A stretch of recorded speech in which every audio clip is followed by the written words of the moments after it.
Welcome back to Math 171 Pre-Calculus Algebra. In this video, we're going to take a look at the power rule for logarithms.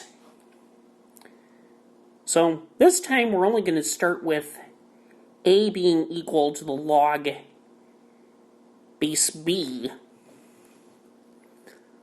of n. And we're interested now in knowing about the log base b of n to the p power.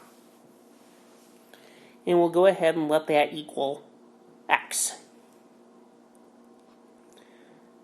So we have, by definition of the logarithm, b to the x is equal to n to the p.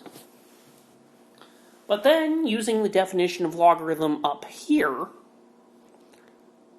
we get b to the x is equal to b to the a to the p.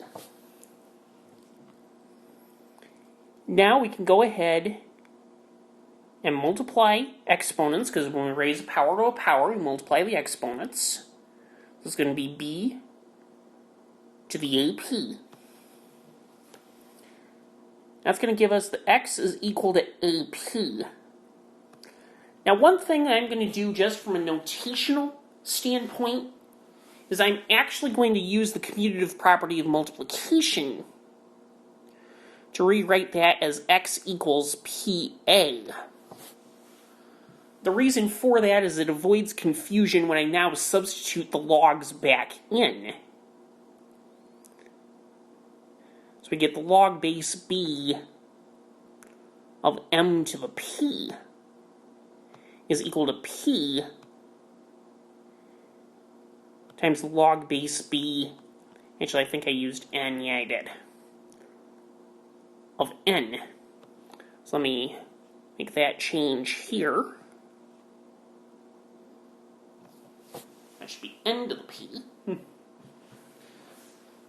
So we have that, and where the real power in this is if I give you something like, we'll just go ahead and use a common log of the square root of x. Square root is the same as raising to the 1/2 power, so we get 1/2 times the log of x. Likewise, if I gave you 3 ln of 2,